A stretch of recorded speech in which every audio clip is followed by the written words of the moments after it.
Hello and welcome once again to this Red Gaming Tech video, myself and Marta. Hope you guys are having a good day. As I said in yesterday's video, Paul is currently away having some well-earned time off. He should be back tomorrow. Not 100% sure if he'll be doing a video tomorrow, but regardless, I am here as always with the latest news from the tech world from the last 24 or so hours as of the 30th of June. Now we do have quite a console-focused video for you today, but we are going to begin things with a benchmark for the AMD Renoir desktop APU.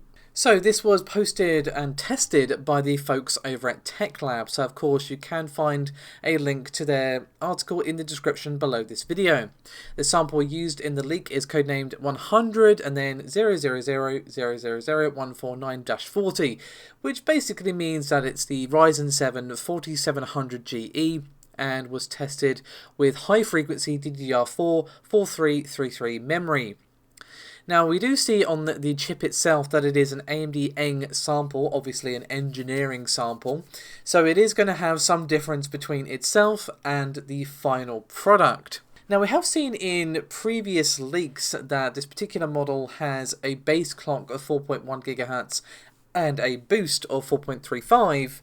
However, this sample does have a lower clock speed of 3 GHz and 4 GHz respectively, so ignoring the clock speeds, which obviously are going to be different from the final sample, we don't know how different this is from the final product. Obviously the clock speeds are different from previous leaks, but everything else is a bit of a mystery in terms of the difference between the final and engineering sample product. As for the graphics side of the equation, we do see second generation Vega graphics, and this model has 512 streaming processors, and also we see a lower TDP of 35 watts thanks to the E in the SKU codename.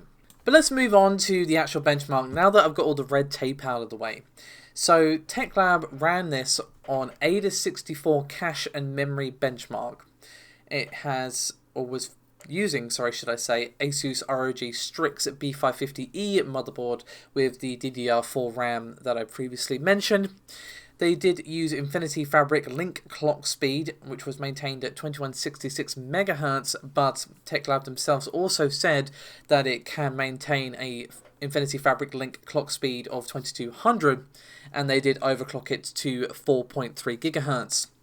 So essentially they overclocked it to work at retail clock speeds, because again, the engineering sample here is at a lower clock than we've previously seen. So with all that said, the actual results were a 49.1 nanosecond latency with the hardware configuration mentioned, and it dropped to 47.6 nanoseconds when it was overclocked to 4.35 GHz. And also they did change the platform to an ROG Crosshair Impact 8. Now let's put that number in some sort of context for you. That latency is lower than the Matisse series.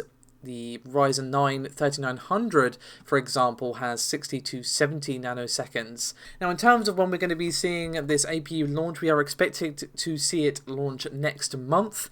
So while of course we shouldn't take these benchmarks as read because, well, A, it's only a single benchmark, B, it's an engineering sample, and obviously C, BIOS updates, etc, etc, etc, you know the drill. But still, it paints a pretty good picture for the Renoir desktop variants, and I'm very much looking forward to seeing what other results and benchmarks and just the general reception we see to Renoir when it actually releases, hopefully next month. Next up is something a little bit different, as we have the European Hardware Awards and its winners. Now obviously this is focusing on the best hardware on sale in Europe, and you can find the European Hardware Association's website linked in the description below this video. So if you want to go see how they came about this and learn more about the association, it is all there for your perusal.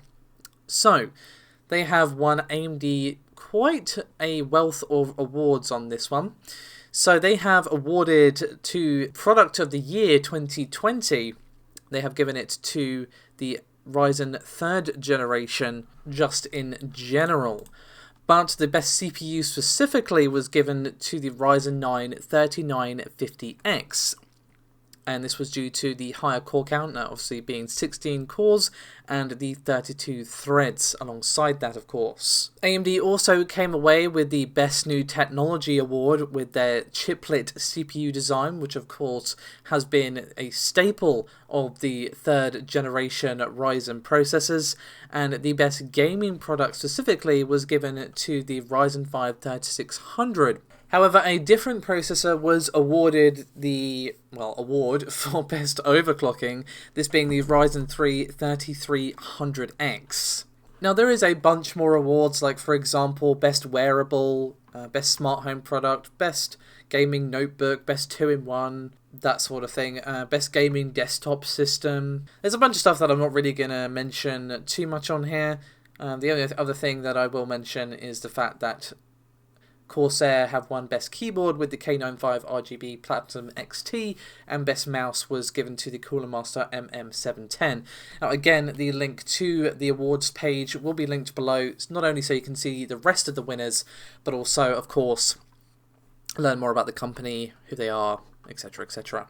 So next up we have some very interesting comment from Tom Warren of The Verge, who has been quite the chatty fellow as of late.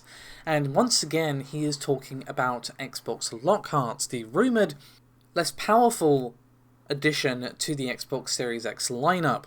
So first of all, let's hear what he had to say. He said, quote, "To the Lockhart will hold back next-gen crowd. Lockhart's CPU is faster than the PS5's. Lockhart supports ray tracing. Game developers have been building PC titles for multiple GPUs for decades."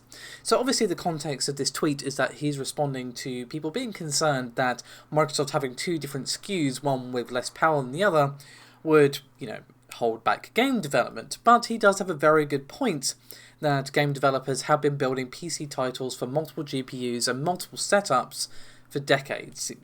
An almost infinite combination of hardware specifications can be had on the PC, and obviously there's the whole thing of the PS4 Pro and Xbox One X this generation as well. But let's delve in a little further into what he's saying here. So there's a few things to keep in mind. He is talking about the CPU here.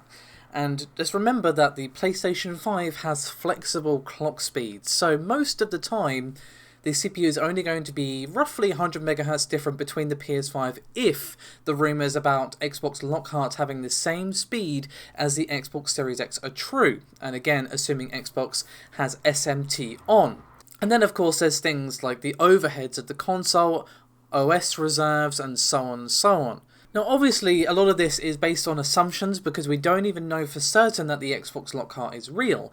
Now I will say that at this point I would be shocked if it isn't. I'm pretty convinced that it is a real product, but we don't know that for 100% sure. Microsoft has yet to actually announce the console. But let's assume that it does exist and what he's saying is accurate. Basically we can take this as having ray tracing confirmed.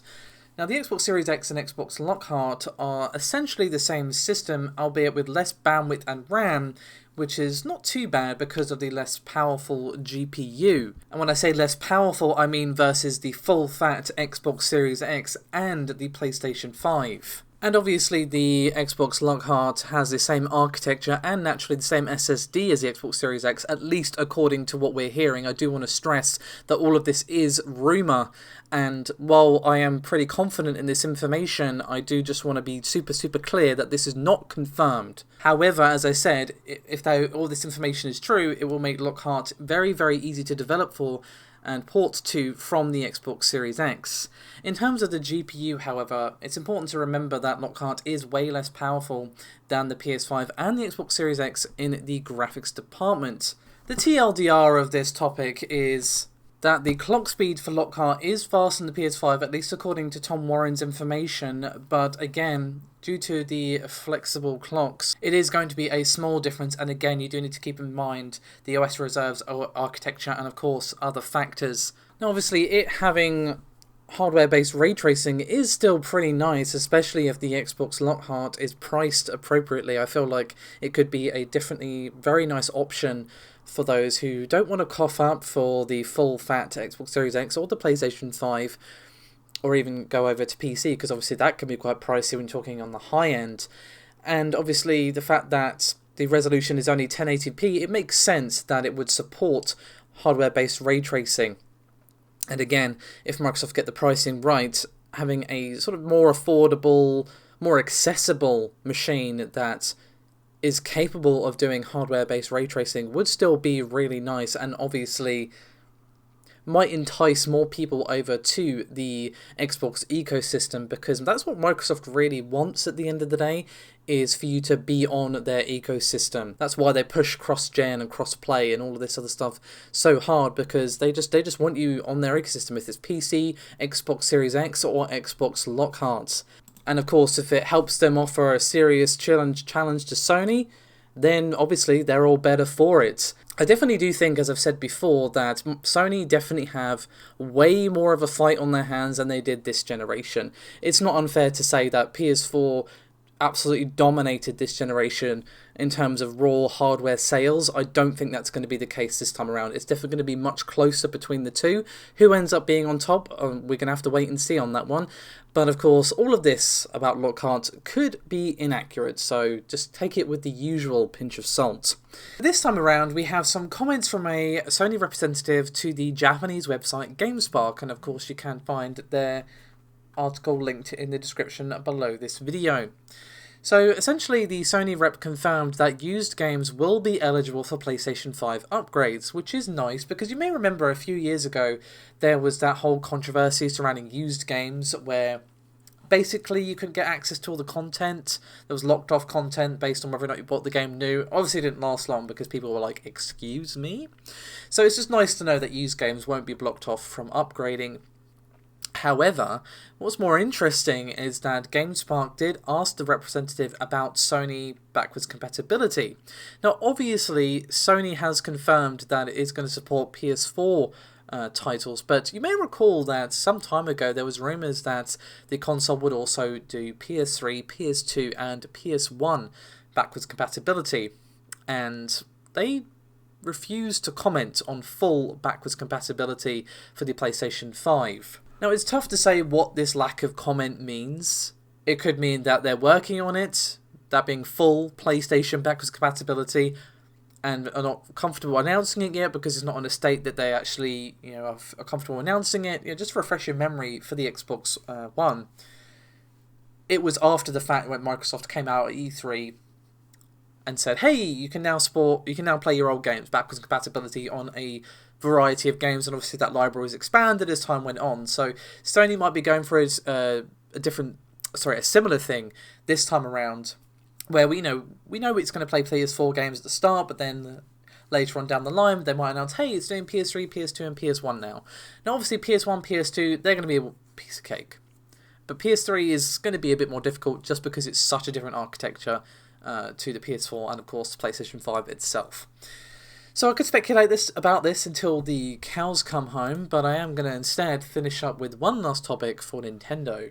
Now this is just a really, really quick update, but you may recall that there is a lawsuit currently taking place against Nintendo for the Joy-Con drift. Now you guys probably are aware of what I'm talking about. There was this big hullabaloo around this issue when the console initially came out. Nintendo just, apologised and said that people should just contact them, and obviously this lawsuit happened.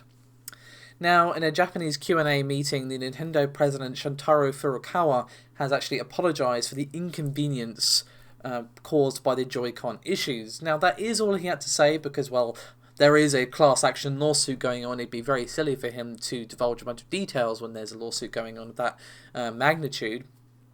But it is interesting that they have apologised for these issues.